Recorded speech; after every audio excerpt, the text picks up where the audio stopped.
Hello and welcome. My name is Gordon Dale. I'm the co-executive director of the Jewish Music Forum, which is the academic arm of the American Society for Jewish Music.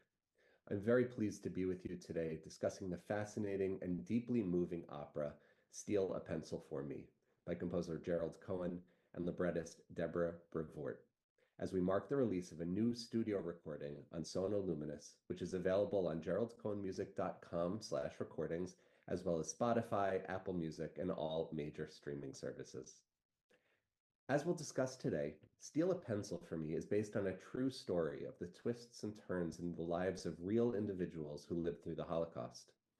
In occupied Amsterdam, Jaap Polak falls in love with Ina Soup, though he's married to Manya. Ina's fiancé, Rudy, meanwhile, has been seized by the Nazis, and she has no idea if he is alive or dead. When the characters are deported to Westerbork, Jaap and Ina's love story develops in the midst of this imprisonment. It is a Holocaust story, it is a love story, and it's a human story about the complexity of relationships and our emotional responses to extraordinary circumstances. Through its characters, music, and staging, Steal a Pencil for Me offers audiences a powerful opportunity to connect with the lived experiences of the Holocaust. This Yom HaShoah, the release of the studio recording, serves as a poignant moment to reflect on the importance of remembering the Holocaust through multiple forms of media, especially the arts. Artistic works are essential for bringing to life the diverse stories of those who experienced the Holocaust and for ensuring that the horrors of genocide are never forgotten. While historical text and survivor testimonies provide essential factual and deeply personal accounts, art through film, literature, visual arts, theater, and music can evoke emotional responses that facts alone often cannot, making history more relatable and impactful for future generations. By appealing to both the intellect and the emotions, artistic media not only sustain collective memory, but also serve as a bulwark against historical denial, distortion, and the recurrence of hatred and intolerance. I'm joined today by an incredibly talented group of people who have been involved in the creation and performance of Steal a Pencil for Me. To begin our conversation, I'd like to ask everyone to please introduce themselves. Hello, I'm Michael Levitt, president of the American Society for Jewish Music, and I'd like to welcome all of you here. On behalf of our partner at the Center for Jewish History, the YIVO Institute for Jewish Research, I want to welcome you to this commemoration of Yom HaShoah. Hi, I'm Gerald Cohen, the composer of Steal a Pencil for Me, and I'm really so glad to have all of you here to talk about the opera. Hi, I'm Deborah Brevoort, and I'm the librettist for Steal a Pencil for Me. Hello, I'm Margrit Polak, and I'm the daughter of Jaap Polak and Ina Soup, the subjects of the opera. Hi, I'm Ari Pelto. I am the conductor of the production of Steal a Pencil. I'm also music director of Opera Colorado. I'm Gideon Dabi. I'm a baritone, and I perform the role of Jaap Polak.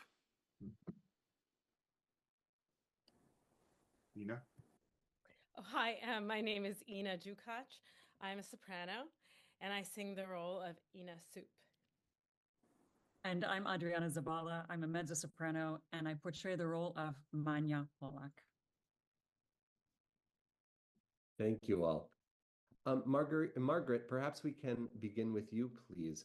I understand that this project really began when you found letters that your parents exchanged. Could you tell us about that?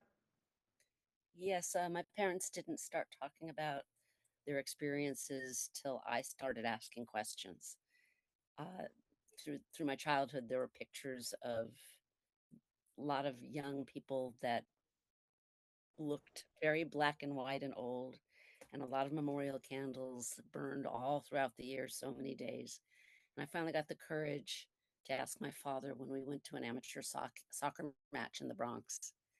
And once he started answering questions, I didn't stop asking them, although my mother would never deal with it at all until the letters started getting translated. And one day my dad showed me a letter, said, "Oh, this is a letter I wrote to your mother in the concentration camps." And I'm like, it blew my mind. And I suddenly really understood they'd fallen in love there. And I said, "This is amazing, Dad. Are there any others?" He goes, "I think so." So we went up to the attic, which was a place I always dreamed about, ghosts and Nazis.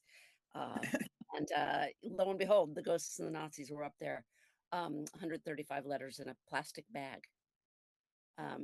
And I started painstakingly translating them. My Dutch was terrible. I used a dictionary. I went to my dad for his very mediocre translations. And eventually my mom started piping in, "No, that's wrong. You were wrong. Yep, this was the way it was." And it took me 9 years. And I carted those letters back and forth across the country because I was living in New York and then LA and then New York. And it was a painful journey for me, which is why it took so long. And I presented it to them as a family archive document on their 40th anniversary. And I didn't expect it to be published. It was something for our family and my process. And one of their friends said, "Why don't you get this published?" And it happened. And after it was published, my daughter was in a Jewish day school in Los Angeles, and one of the moms there was a Oscar-nominated documentarian named Michelle O'Han, and I showed her the book at one point. I didn't think it would go further, because especially for my mom and dad, who always said, "No one wants to hear our story. It's not special. There's lots of stories." And she wanted to make a documentary, and she said she'd start the next day. And it was produced by it was the first documentary produced by Ted Sarandos for Netflix. And he speaks about that with a lot of pride. And it won the Jerusalem Film Festival, and it was premiered at South by Southwest, and I got to be there with my parents for that to happen, and it changed their lives. And their story, it unburdened them in many ways of their story. And the opera, I'm so happy that they got to see the preliminary presentations. They loved it. I do too. That's so beautiful. Gerald, I understand that you have some photos of Jaap and Ina. Would you be able to share those with us? So this is Manya and Jaap as young people before they were deported. Ina, yeah. Ina, yes, I'm sorry, Ina and Jaap before they were deported. This is we don't, of course, have any photos of them at the in the concentration camps. So this is at their wedding soon after they were liberated. And here are two photos of them in their later years. Jaap looking adoringly at Ina, and here they're studying papers in their office.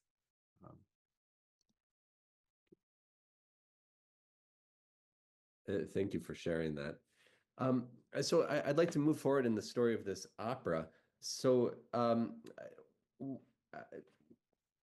like to hear about taking this incredible story and turning it into an opera. Gerald and Deborah, perhaps we can turn to you. Could you please tell us about that process? So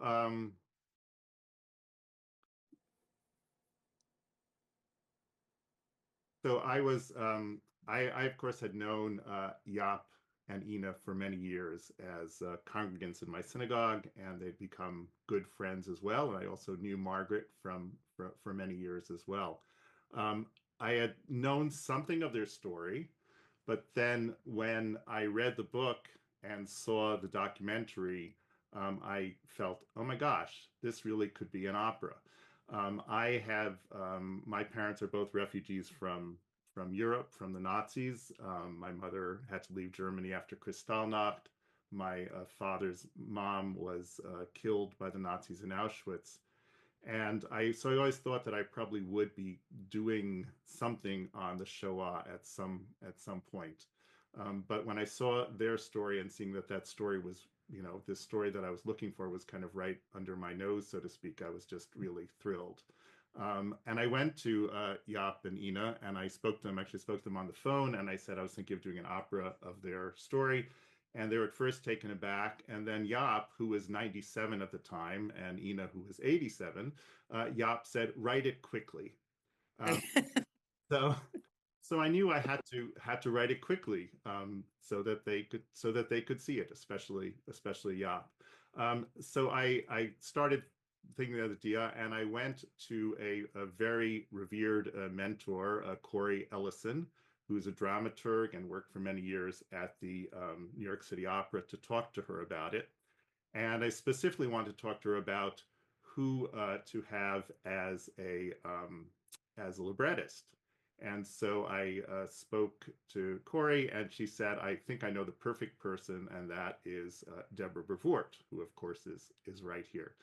And Deborah and I then started working on putting it together as a story. And Deborah, you want to talk a little about our work with Jaap and Ina in that regard? Sure. Well, when Gerald first contacted me about doing this, I was on deadline for two other projects, and I just said, "No, I'm sorry, I can't. I just can't handle it. I have too much on my plate." And he said, "Well, just read the letters. Just read the letters."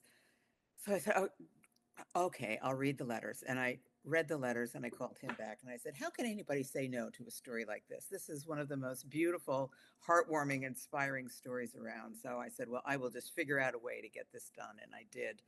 Um, so in addition to, those beautiful letters, just were a big source of what we ended up writing, but uh, we got to spend many hours sitting in Jaap and Ina's living room and hearing the stories from them. And it was some of the most powerful conversations I've ever had. I will never forget moments from those conversations. And what really struck me, so many things struck me, but what really struck me about them was how present those memories were, even though Jaap was 97 and Ina, I think, was something like 92 at the time. When they spoke about it, it was as if it had happened yesterday. And so the power of those stories to remain all those years was really striking to me. And I guess the other thing, too, was how powerful and how important the stories were to their survival. And as you will listen to things going forward in this webinar about their story, that was one of the ways in which they kept themselves alive, by imagining a different kind of future. And so that was what was just personally very powerful to me about their story and about the time I spent with them. And then writing the opera, it was, there's this thing that happens when you're working with historical sources, and that is that the demands of objective history inevitably end up butting heads with the demands or the needs of drama. And so sometimes you have to change the order of things, or you have to collapse events, or you have to make some changes in the objective history in order to get at the deeper truth. And I was very nervous about that, because I know how important these stories are, and that they must be told, and that they not be altered. But Ina and Jaap were incredibly open about that. And there were scenes I would take to them and say, I have to do this, and this is why I have to do this. I have to rearrange it. I have to collapse 5 events into one, that sort of thing. And they were so cool about it. And at the end, Ina said to me, "Well, this is amazing. Like, that scene didn't happen, but that's my life. You got my life." So it felt good at the end that we finally wrote an opera that felt to them truthful, even though we had to make a few changes in it. And then it was a question of putting it, bring it to the stage. First of all, I just also do want to mention that one thing that really appealed to me as an opera was that it is in addition to being a love story set in the Shoah, and therefore having the opportunity to present a hopeful opera and a story of human interaction in the larger historical context, was also that it's a very complicated love story. So that because Jaap and Manya are married, they're in a very bad marriage. They know they're going to get divorced, but they are staying together to protect each other. And Ina, when Jaap falls in love with Ina's in love with Rudy, who she doesn't know if she's alive or not. So because of that, it's kind of this love quadrangle almost, and that gave many opportunities for us to really create a drama out of it. Yes. If I could add one thing, one of the challenges in writing this piece is there were places in the story that were just flat out romantic comedy material, and I'm like, how can you blend romantic comedy in the Holocaust, because there's very comic moments to it. So that was just an artistic challenge. How do you get that tone right? And anyway. it was an interesting thing to sort of alternate between the two. Yeah. So we decided to do a workshop production of it for Jaap's 100th and Ina's 90th birthday. This was in 2013. And it was done at my synagogue at Shari Tikva in Scarsdale, and it was done at the Jewish Theological Seminary where I teach. And this was very exciting. And for this, we assembled a really wonderful cast, different than the cast that is here today, but really a wonderful cast. But with one key person that was there, and that is Ari Pelto. Because Corey Ellison suggested Ari as the perfect conductor for this, and so I was really thrilled to have him here, and you'll be hearing more from him in a moment.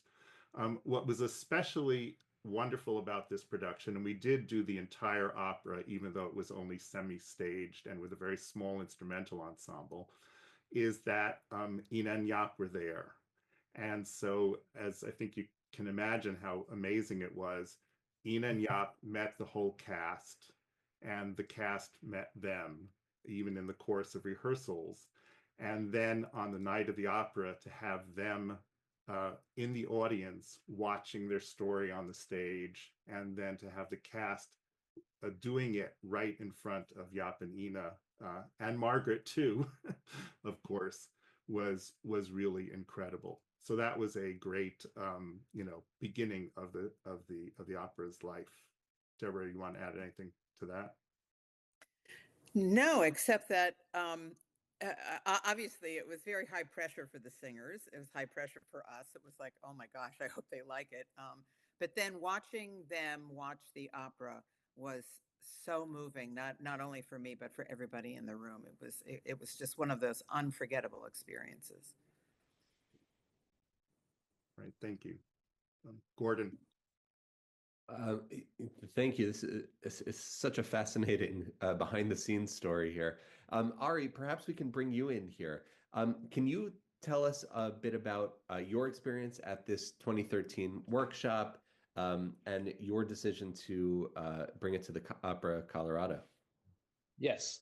So as Gerald mentioned, Corey Ellison was the person who was responsible for bringing me on board, and it was something that happens in modern theater productions or opera productions regularly, which was it needed to be workshopped. And so the practical challenges of putting on a show was those considerations were suddenly part of my responsibilities. And that meant, as Gerald mentioned, we had a cast put together largely by Corey. We had a small chorus from the New York City Opera and a small ensemble. And basically that experience was discovering what kind of an opera this could be. Is this going to work as a theatrical evening? And over the course of, I can't remember, it was probably 10 days or 2 weeks that we had to put it all together before we performed it, again, in front of Jaap and Ina, which created not only excitement, but a certain amount of pressure to get it right. Well, at the end of this period, I came to the conclusion personally that I had a responsibility to its future. And fortuitously, I was named music director of Opera Colorado shortly after 2013, after this workshop, and had the opportunity to bring it to Opera Colorado as a new production.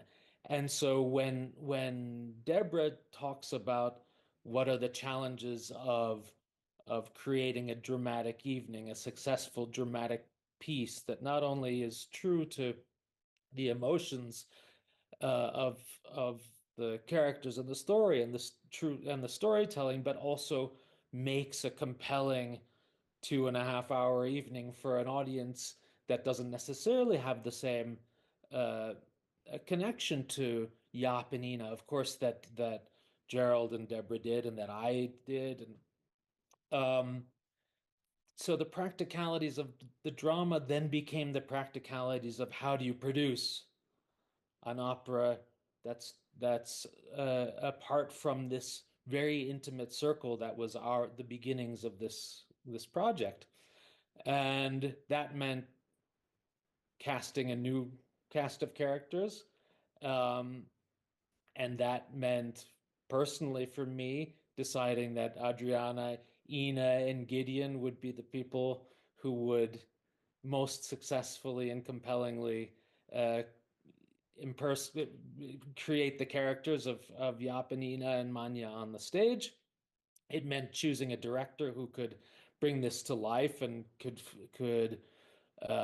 create a vision for a production that, you know, creating a world, the world of the concentration camps, of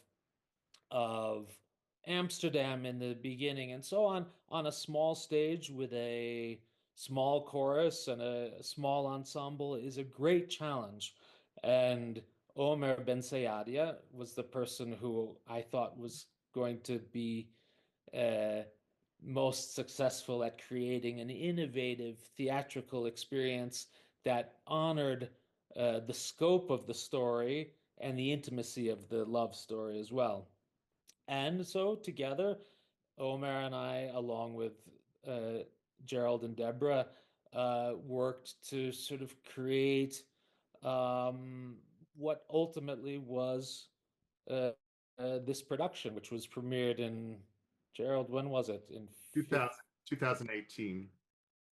2018. So it took 5 years, but in 2018 in January, we produced what ended up being, I think, a very successful and compelling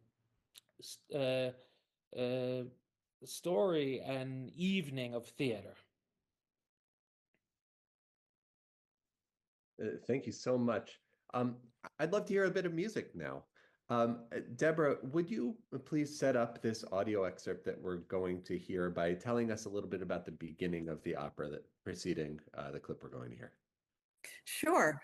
The opera starts at a birthday party in Amsterdam during the Nazi occupation, and Ina is there with her fiance Rudy, and Jaap is there with Manya. And Jaap takes one look at Ina and falls head over heels in love. The party is raided by the Nazis, and Rudy, Ina's fiance, is taken away, and thus begins the deportation of the Jewish community from Amsterdam. Ina and her family are taken to Westerbork, and so are Jaap and Manya, and both families find themselves assigned to the same barracks. Jaap then, of course, is delighted and orchestrates a meeting with Ina behind the barracks.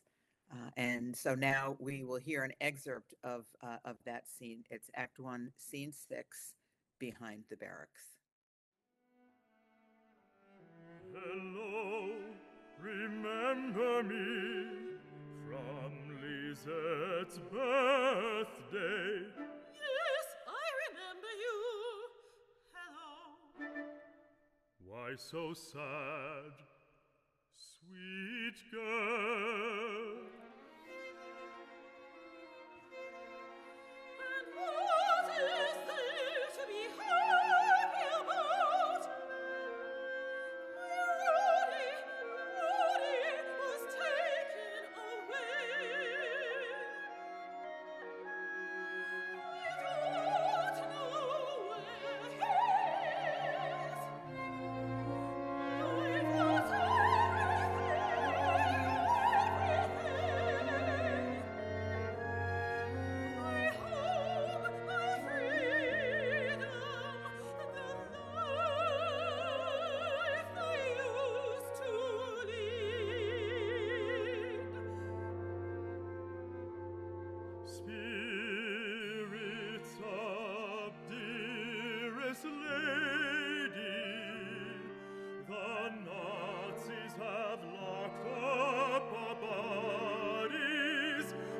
not our hearts, not our minds. Meet me right here, behind the barracks. Every night we'll take a walk and talk of normal things. What will that do? Make us feel alive. Help us imagine a future. You think it could help? I know it will. Why else would the Nazis take those things away? We'll tell each other everything, everything, even things that seem too small, because of course they're not at all, they're not at all. They add up to a life. Go on, give it a try. Tell me something small. I have a hole in my sock. Good. What else? I have a blister on my foot from walking all night. We walked for miles and miles. The Germans took our house. They took everything we own. Tell me something good. There isn't anything good here. Oh, there's got to be something. I have a lump of sugar in my pocket. See, what did I tell you? Enough about me. What about you? This morning, I washed my face with coffee. But why? There wasn't any water. What else could I do? And then I ate a piece of bread. After that, I made my bed and argued with my wife. Thank you so much. Gideon, I'd love to turn to you. You play the role of Jaap. Could you please tell us about that experience? What are the features of this character that you wanted to be sure to convey to the audience? Well, unfortunately, I never got to meet Jaap in real life, despite living up the road from me this whole time. So the only thing I could really glean from it was reading his book, which I did, and watching a lot of videos and watching it. And what stood out to me was sort of an unceasing optimism. Even when Jaap was talking about some of the darkest things, he was so animated and always trying to find the positive spin on everything. And in opera, where we often indulge in the dark times and love to really, especially as a baritone, we love to sink into those angsty moments. Suddenly it's a character, a person in this case, who is almost the opposite. So it was a challenge, and it was delightful to actually try to find the positive in every situation and to try to sing it that way.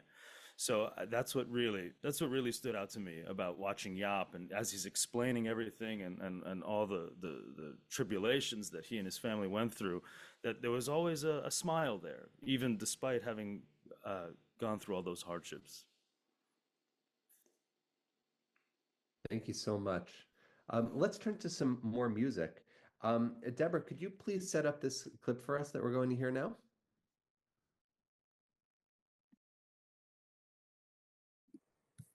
Sure. So Ina is given the job as secretary to the commandant in the camp, and she uses her position there to steal pencils from the office so that she and Jaap can write love letters to each other.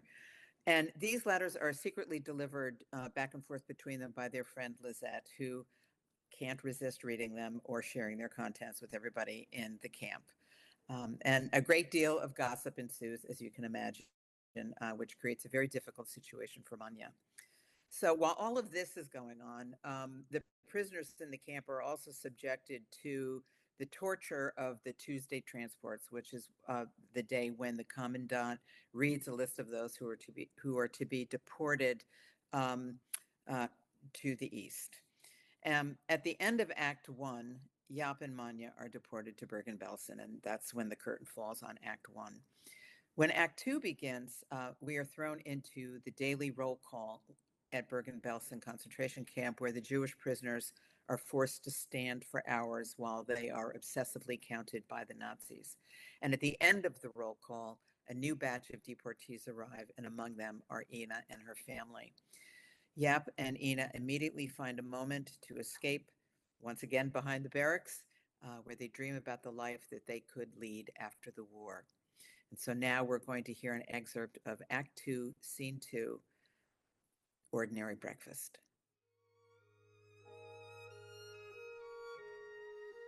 Ordinary mornings, afternoons, Ordinary work days, coming home in the evening, reading the paper, sitting in a chair, making a shower, washing my hair, ending each day by sleeping in a bed. with pillows and blankets, and you. And me. Yes, Jaap, I've come to see my dreams of the future include you.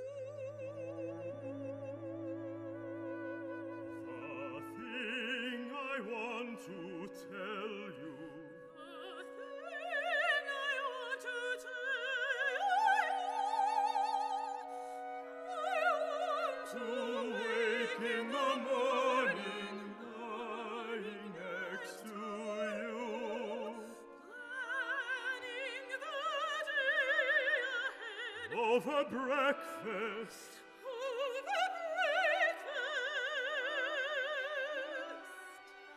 a life of ordinary breakfast with you.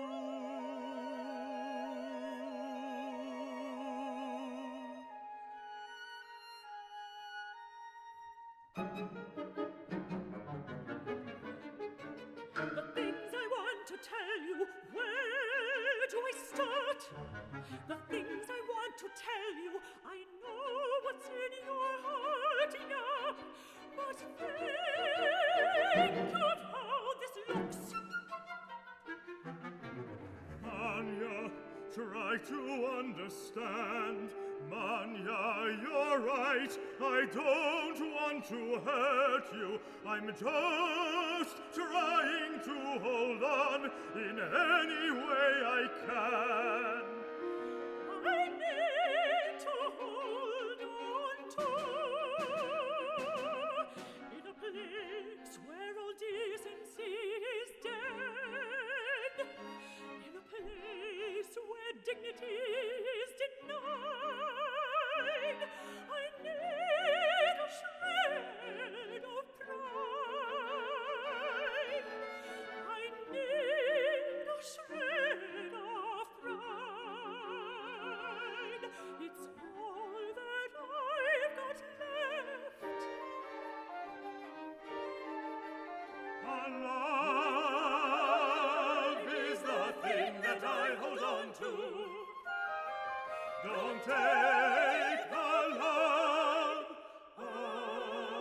away. Adriana, I'd love to turn to you now. The character who you play, Manya, is in an incredibly difficult situation. Could you tell us about the situation in which she finds herself and the experience of playing her? Yes. it's true. Manya, like everybody in these horrific circumstances, first and foremost, she's concerned with survival and finding a way through this horrific situation.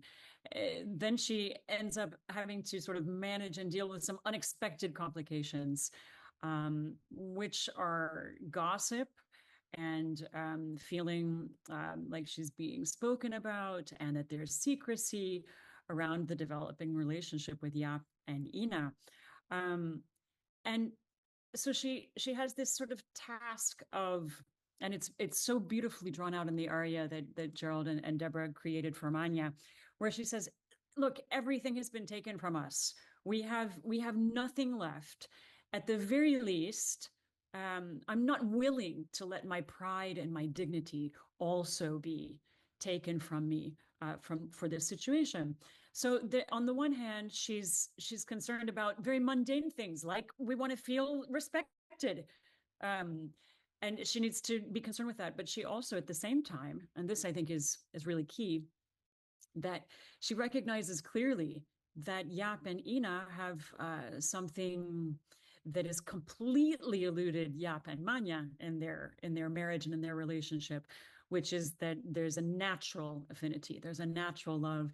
I like to think, and I had in the experience of portraying Manya, that, and this is borne out, I think, in the opera, everybody, towards the end especially.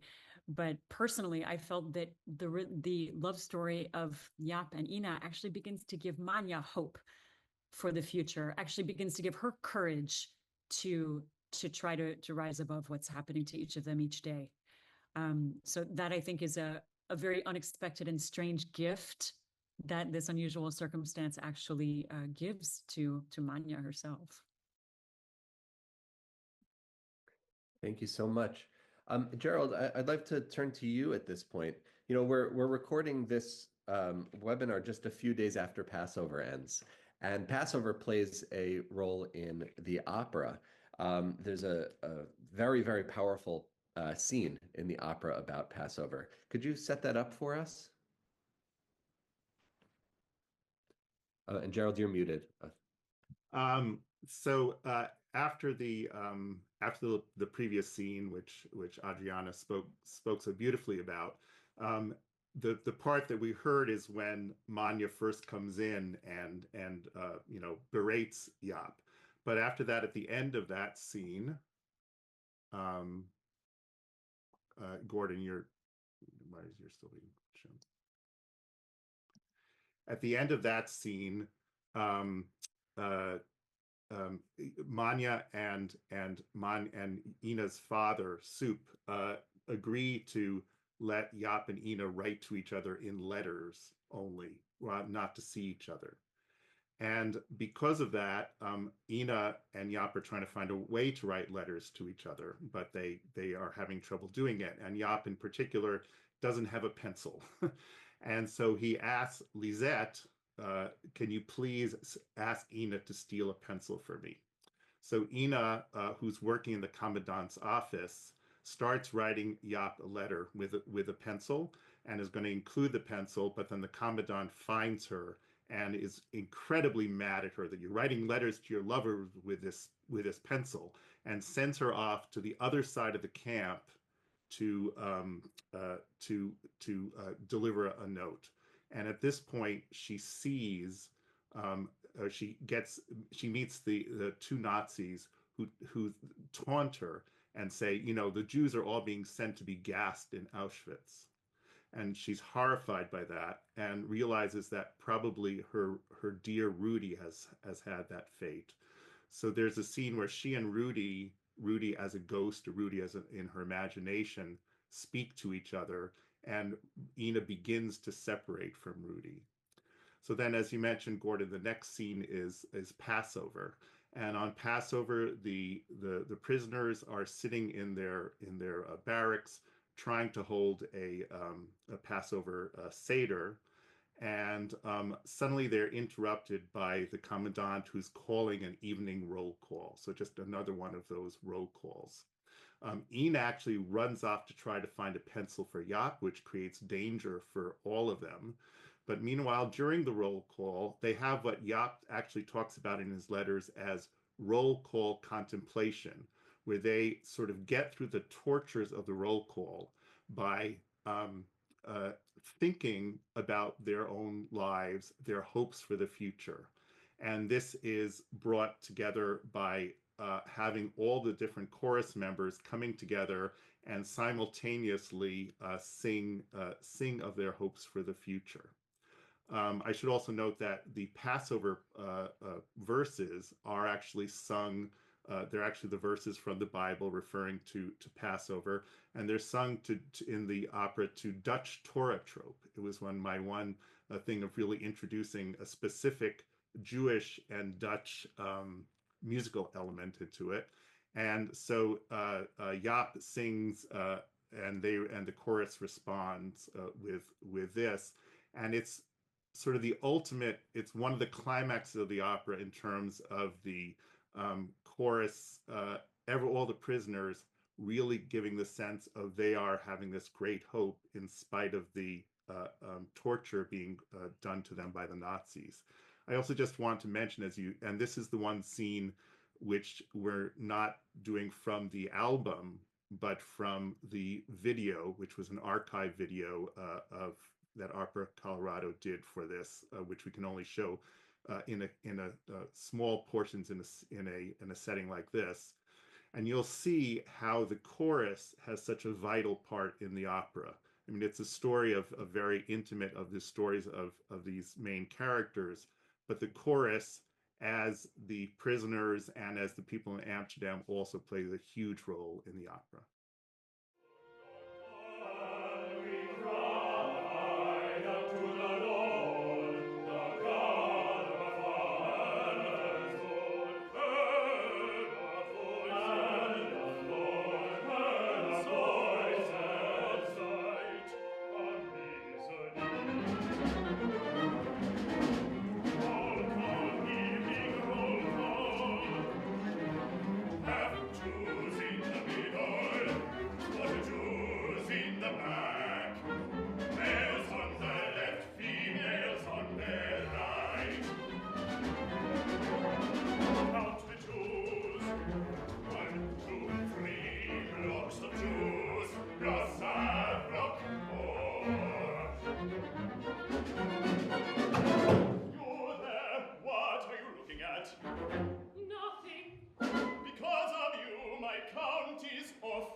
Stand at attention for roll call.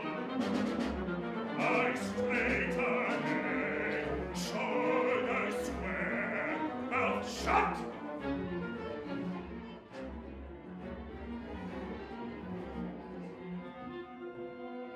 And we cry unto the Lord. And we cry unto the Lord. 1, 2, 3 blocks of Jews.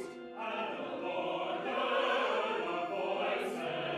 Heard the voices. 4, 5, 6 blocks.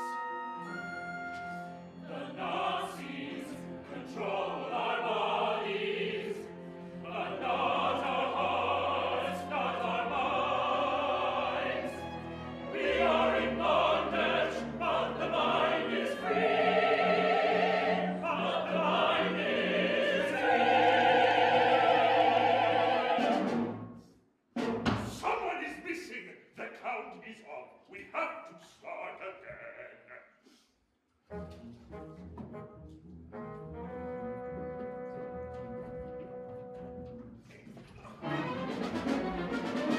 Stand at attention for roll call.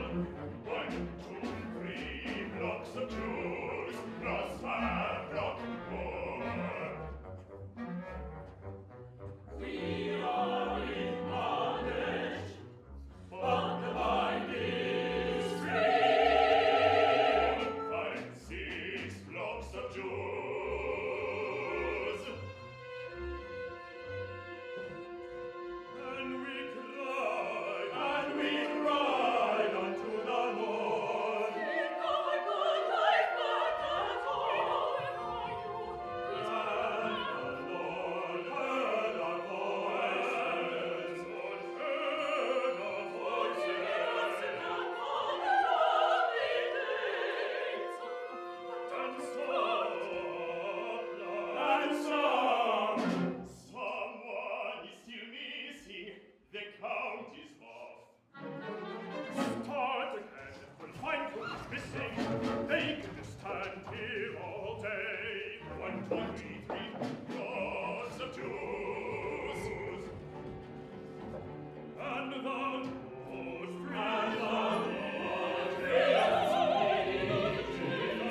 Thank you so much. Ina, your character's relationship with Jaap continues to unfold through this incredible background to their story, while she's also learning about the fate of Rudy. Can you tell us about this part of the story and your experience portraying it? Yeah, I think Ina has a really interesting evolution. She starts out the opera in a relationship, in a very young, very idealistic relationship with Rudy, who seems sort of like airy and idealistic. And he's taken away at the end of that first scene and lives on throughout the opera as a sort of a ghost, as an image. And when she encounters Jaap again in the camps, she's utterly charmed and won by him, not in a sort of a fantasy way, but in an earthy way. Um, and he, he just cheers her. He makes her see what's real, what's actually present in the moment in their lives, no matter how horrific. And she cannot help but fall for him. And that's very clear in the story, and it's written in such a way. But Ina's sort of tortured by this because she keeps talking to the ghost of Rudy, and she keeps not knowing what happened to him and being sort of on the fence. Is this right? Is this wrong?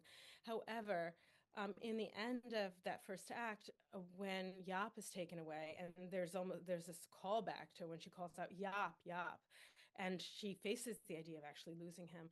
I think when they reunite in Bergen-Belsen, there's no doubt for her anymore that she needs to take every little bit of life and every bit of joy that she can and make meaning from it with Jaap. And that scene where she's sent to the other side of the camp and sees what's really going on, she starts to realize that Rudy is lost to her, and she has this kind of final conversation with him and says goodbye to him and comes back with an even greater resolve to live her life and to live her life with Jaap and to own this love that she's found. Thank you so much. Gerald, I believe we're going to listen to one more piece now. Could you please set it up for us? So this is the final scene of the opera. And in this, leading up to this scene, after the Passover scene, the commandant announces that everyone has to go to the trains and they don't know where they're going. So everyone is sent on trains, and actually Jaap and Manya are sent on one train going to the east, and Ina is sent on another train going to the west. So they've again been separated from each other. In the course of this, they don't know whether they're going to be sent to their death or sent to liberation. And then they see the soldiers coming of the Allied troops, and they know that they are now free. However, Jaap has gotten sick, as many people in Bergen-Belsen and on the trains, develops typhus fever and almost dies. Ina, meanwhile, is miserable because she's been separated from Jaap. So then we land up back in Amsterdam. Everyone who has returned is back, but at the same time, they're still looking to find out, for those who are still missing, wanting them to know if they're going to be here. And Ina, of course, is desperate to find Jaap. And then Manya turns up, and Manya tells her, Jaap almost died, but I nursed him back to life, and he's here in Amsterdam, and will be here in a minute. And then Jaap appears. He's bedraggled. He's lost lots of weight because he was so sick, but he's there. And we have a final quartet, which you'll be hearing, where Ina and Jaap sing to each other, and at the same time, Rudy, as the ghost, releases Ina so that she can follow her love with Jaap, and Manya releases Jaap so that he can marry Ina. And actually, the final line we'll hear in the excerpt we're playing is Jaap says, "You're going to marry him. I want a divorce." But then after that, in the very final moments, which you'll have to hear at a different time when you hear the recording, is we have Jaap and Ina sitting down to their ordinary breakfast, hopefully the first of a life of ordinary breakfasts, which they actually did have.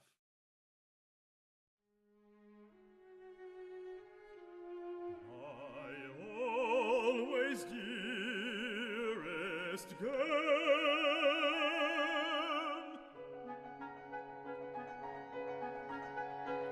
Jaap,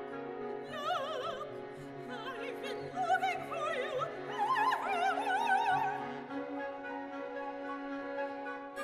You look awful. yes, I know, but I'm alive.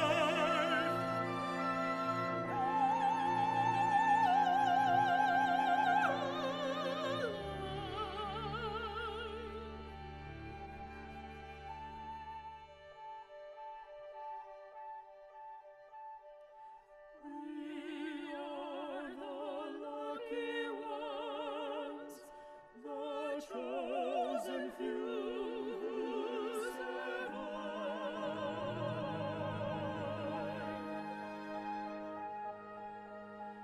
the fortunate choose, amazed just to be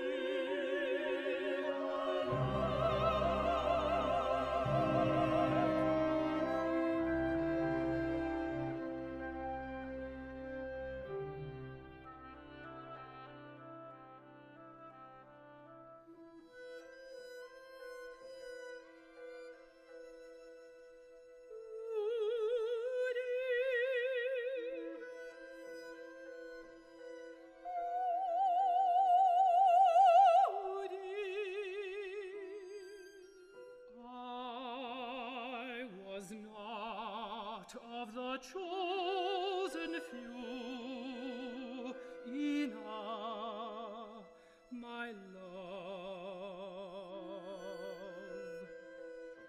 It's time for you to start anew. Without you,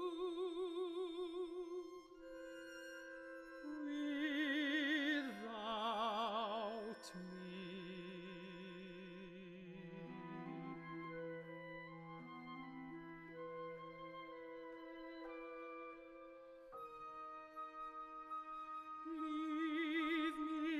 to my fate, Ina. Your future is bright. Embrace it.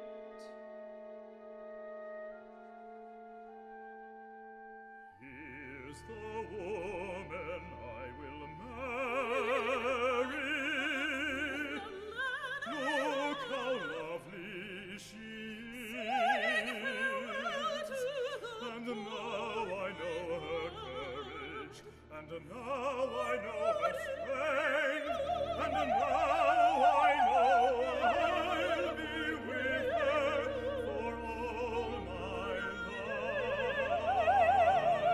Ina, it is time to leave me to my fate. I belong to the night. You belong to the day. Your future is bright, Ina. Embrace it with the man you love. And there's the woman I had married. We have been through so much together. I wished her a good life as we both start anew.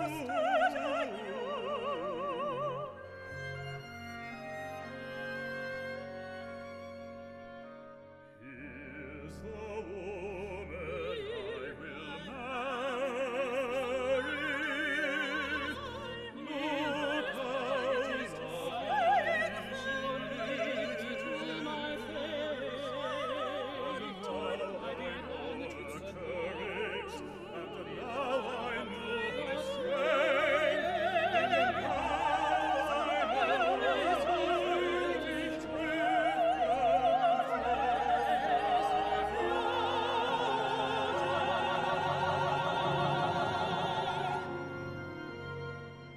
Thank you, Manya. But of course,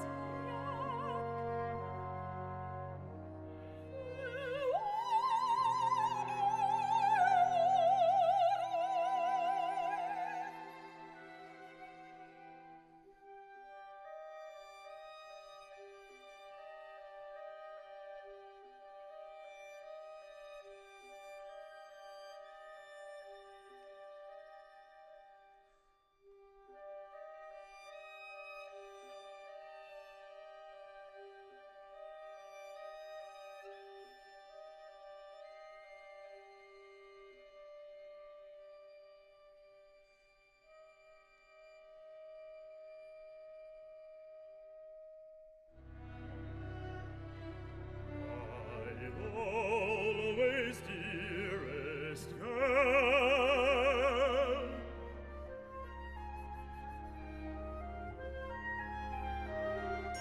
What am I going to do with this fellow? You're going to marry him, and you're going to do it quickly. I want a divorce.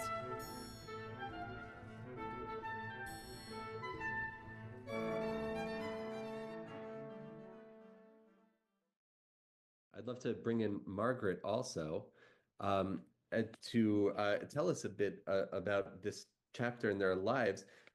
I understand that Rudy was always somewhat present in Ina's life Yes. after the war. Could you tell us a little bit about that? After the war and before the war, he was such a part of her, even childhood. They'd known each other. They were school friends, and their little group of friends were so tight. And they went to the seashore together, and I had no clue except for there was a picture of Rudy in a silver frame in our living room, and there was a clock on the back of it. It said it was Rudy's bar mitzvah clock. And I proudly display those things in my home now. But I know that my mom had heartbreak about the loss of Rudy, and I'm sure she wondered, the what ifs, the roads not taken, if Rudy had survived, what would have happened. She doesn't know. And Rudy Cohen, may his memory be a blessing. And now we will hear an excerpt of the final scene, Act 2, Scene 9.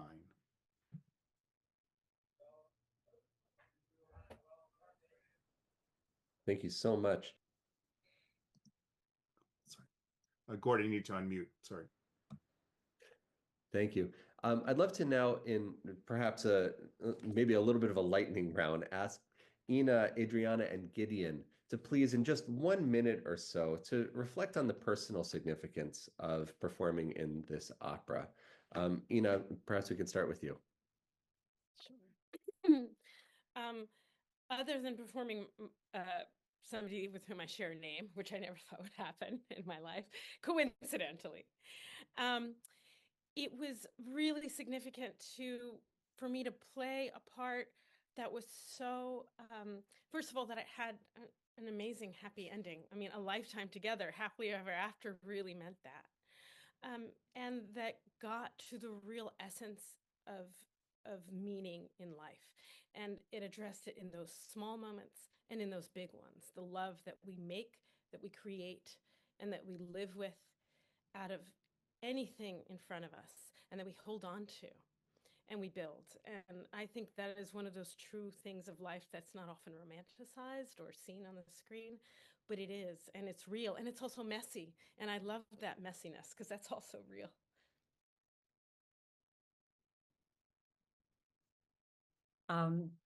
Yes, speaking of that messiness, I think one of the things that will always resonate with me on having had the privilege of being a part of this piece is to be reminded of the essential aspect of art making and storytelling in our lives, to remind us, in particular in this piece, that in the darkest moments in human history, that the small moments of leading with our humanity keep us human.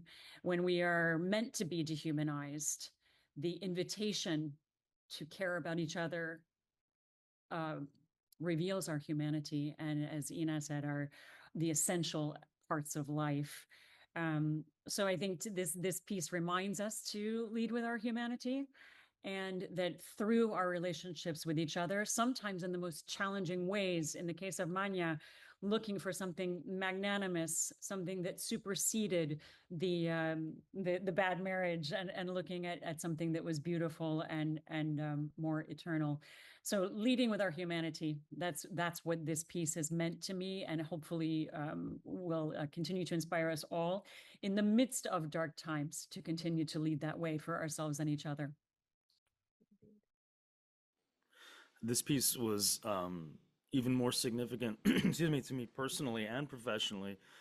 Even something silly as the fact that just a few years prior, I was singing in the chorus for Ina at New York City Opera, and then later to sing opposite her in such a way. I was a young artist under the baton of Ari Pelto and our director, Omer Ben Saadia, a few years prior. So that was a thrill professionally to sort of elevate with such a great piece. And personally, as hate to say it like this, but as a proud Jew, as the grandson of Holocaust survivors, to be able to share that spirit of our people, so to speak, and elevate these stories and tell them in a compelling way, like Gerald and Deborah had allowed us to. So it was extremely significant personally and professionally, and I couldn't be prouder of what we did on this recording and the production, and look forward to doing it again. Thank you so much. As we mentioned earlier, you have created a new recording of this opera, which was released through the classical music label Sona Luminous. Ari and Gerald, I'd love to hear about the motivation for making this recording and the experience of returning to this music to record the album. Yeah, so for me, this was a really important thing. We had created this really amazing production. And I just wanted to say here that I think everyone involved in opera knows how it takes a village to put an opera together. And this was my first opera to be fully produced, and it was just so astounding to have the stuff which started as me scratching chicken scratches on my music paper and then into the computer and then and then the workshop and everything, to then come in 2018 to Opera Colorado and see all these incredibly talented people, including those here today. But the orchestra musicians, the chorus, the stage people, everyone coming together to tell this story.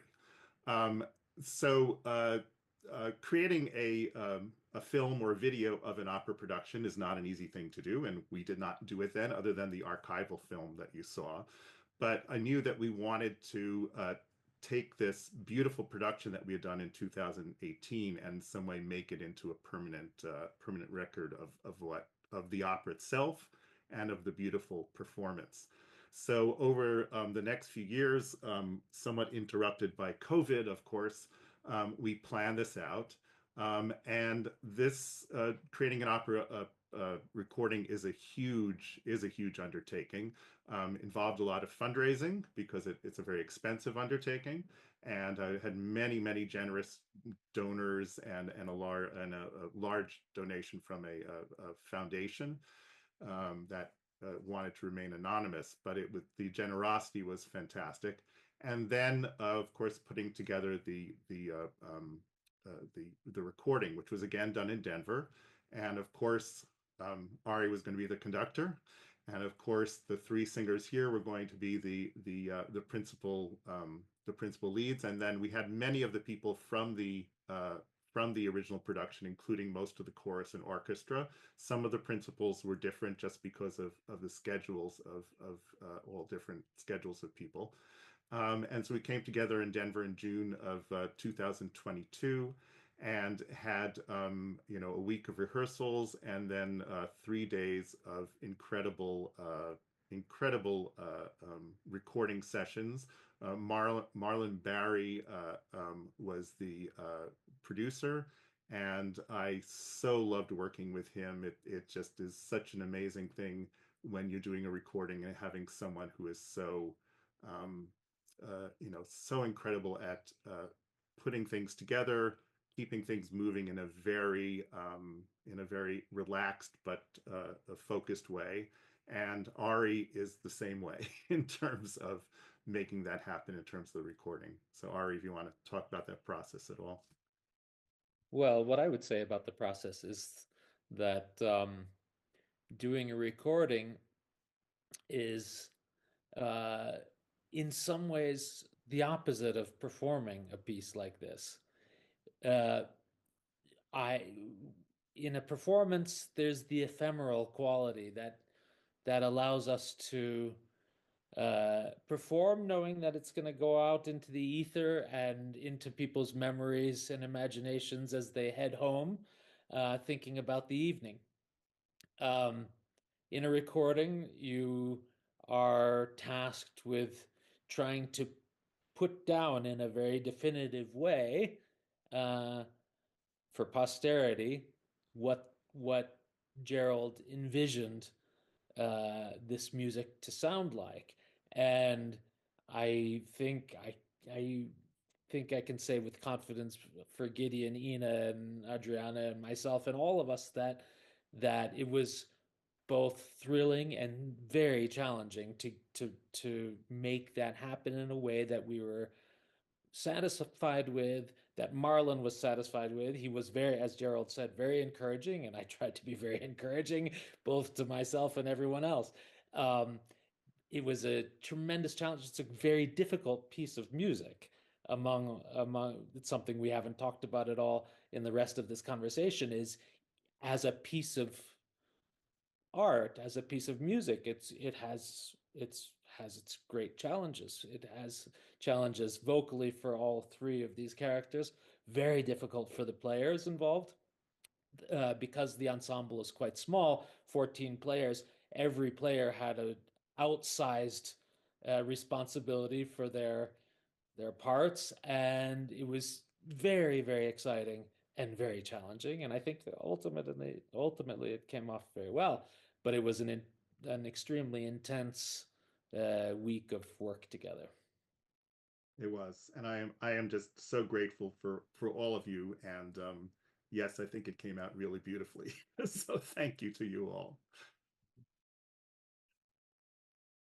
I want to thank all of you so much for joining me today for this really fascinating and moving conversation of Steal a Pencil for me. I am deeply grateful to everyone who took part in today's conversation: Gerald Cohen, Deborah Brevoort, Margrit Polak, Ari Pelto, Gideon Dabi, Ina Dukach, and Adriana Zabala. Thank you so much also to Michael Levitt of the American Society for Jewish Music for all of your help in making today's conversation happen. At the heart of Steal a Pencil for me is a story of love, hope, and resilience in the darkest of times. As we reflect on what we've heard today, let us also remember the victims of the Holocaust and honor their memory by continuing to tell their stories and carry them forward.